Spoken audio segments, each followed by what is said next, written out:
नमस्कार। हाल ही में जम्मू कश्मीर के पूर्व राज्यपाल सत्यपाल मलिक ने जम्मू कश्मीर में पुलवामा हमले को लेकर एक बयान दिया था।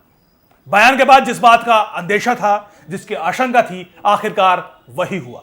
अंदेशा यह था कि जो गैर जिम्मेदाराना बयान सत्यपाल मलिक ने पुलवामा हमले को लेकर दिया है, उससे हो न हो पाकिस्तान के नैरेटिव को ऑक्सीजन मिलेगी और पाकिस्तान इस बयान के आधार पर पूरी दुनिया में यह साबित करने की कोशिश करेगा कि पुलवामा हमला पूरी तरह से भारत सरकार द्वारा प्रायोजित था, उसमें पाकिस्तान का कोई हाथ नहीं था।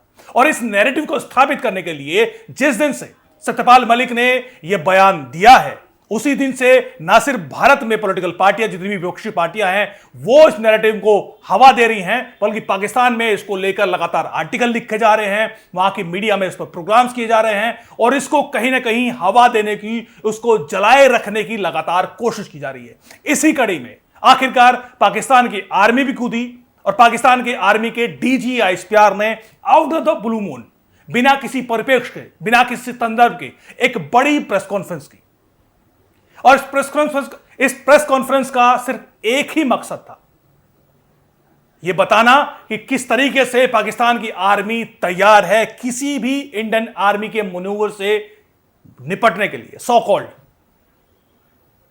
ये एक तरह से हाल के दिनों में न तो भारत की तरफ से कोई इस तरह का बयान आया था, ना ही इस तरह की कोई घटना हुई थी कि पाकिस्तान की आर्मी को इस तरीके से एक स्पेशल प्रेस कॉन्फ्रेंस करनी पड़े। लेकिन इस प्रेस कॉन्फ्रेंस के जरिए भी पाकिस्तान की आर्मी ने फिर से पुलवामा हमले को उछाला और यह साबित करने की कोशिश की कि जो सत्यपाल मलिक ने बयान दिया है, वो किस तरीके से खुलासा करता है कि भारत सरकार, मोदी सरकार इस हमले में शामिल थी।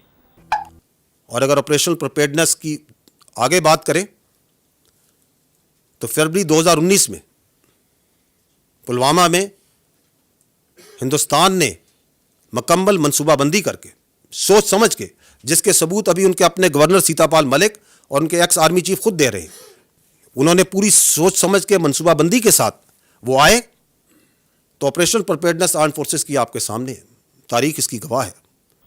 हुआ जैसा कि मैंने कहा कि एक तरीके से सर्टेन नैरेटिव स्टैब्लिश करने की कोशिश की जा रही है। हालांकि इस प्रेस कॉन्फ्रेंस के पीछे न सिर्फ यह मकसद था कि पुलवामा हमले के मुद्दे को बार बार उछाला जाए, बल्कि मकसद यह भी था कि हाल के दिनों में हमने देखा है कि पाकिस्तान जिस तरीके से अब तक के सबसे बदतरीन इकोनॉमिक, सोशल और इकोनॉमिक बुरहान में फंसा हुआ है, जिस तरीके से जिस परिस्थिति में पाकिस्तान फंसा हुआ है, उसमें यह पहली बार है कि लोग सोशल मीडिया पर पाकिस्तान के अपने ही लोग अपनी ही आर्मी को सरेआम गालियां भी दे रहे हैं, उनको लगातार निशाना बना रहे हैं। वहां के मीडिया भी उल्टा सीधा लगातार पाकिस्तान की आर्मी का बोल रहे हैं। एक ऐसी सिचुएशन में पाकिस्तान की आर्मी फंसी हुई है कि उसकी इमेज को मेकओवर करना अब पाकिस्तान की आर्मी के लिए भी संभव नहीं दिखाई देता। लिहाजा पाकिस्तान की आर्मी ने इस मुद्दे को अचानक से लपका।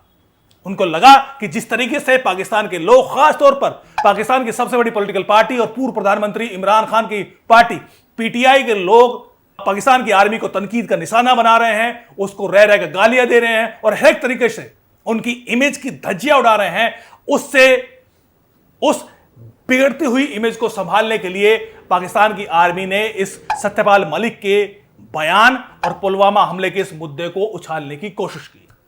हाल के दिनों में एक और बड़ा पाकिस्तान की आर्मी को इमेज को डेंट पहुंचाने वाला एक बड़ा बयान पाकिस्तान के एक बड़े जर्नलिस्ट हामिद मीर ने दिया था। हामिद मीर ने एक दूसरे टीवी चैनल, जो हामिद मीर जियो टीवी में काम करते हैं, एक दूसरे टीवी चैनल को इंटरव्यू देते हुए, जिसमें नसीम जहरा के साथ इंटरव्यू देते हुए उन्होंने खुलासा किया था कि किस तरीके से अगस्त 2019 के बाद जब भारत सरकार ने आर्टिकल 370, आर्टिकल 35A हटाया, उसके बाद किस तरीके से तत्कालीन पाकिस्तान आर्मी के general KOS general Bajwa Bharat के सामने घुटने टेकने को तो तैयार थे।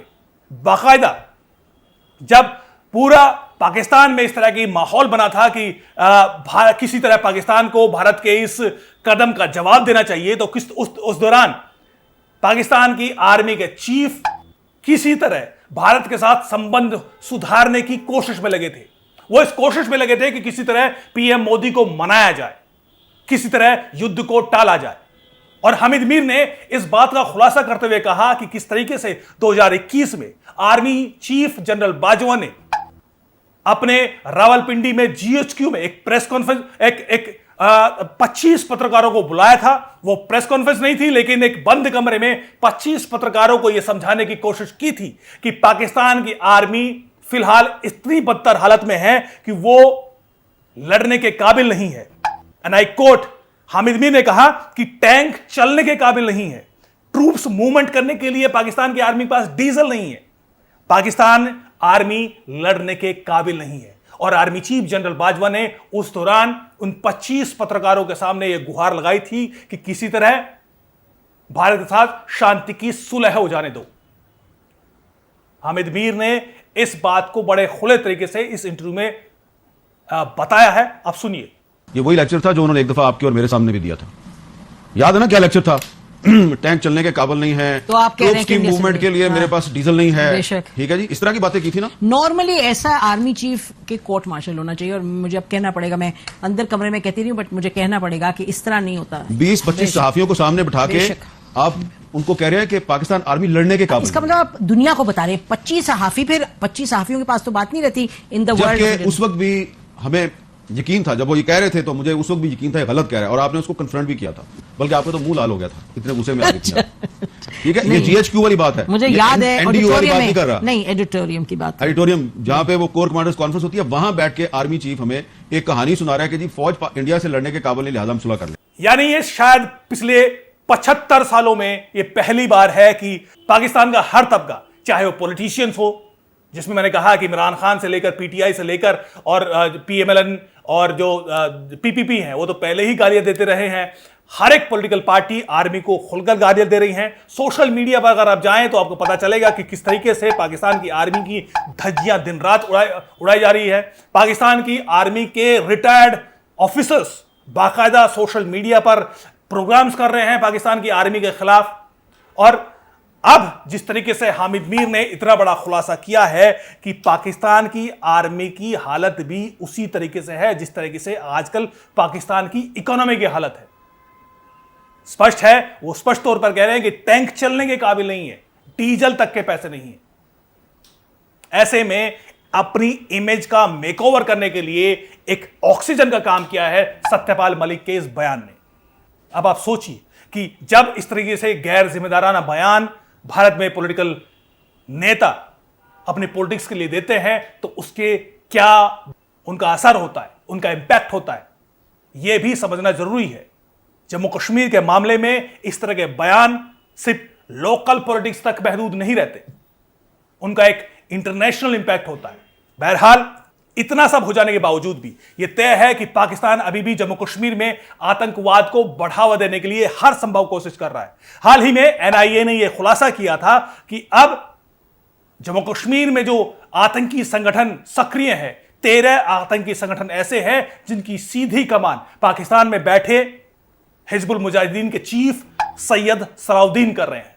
इन 13 संगठनों का एक मिला जुला संगठन बना है जिसको उन्होंने नाम दिया है मुत्ताहिदा जिहाद काउंसिल, और इस जिहाद काउंसिल के चेयरमैन हैं यही सैयद सलाहुद्दीन।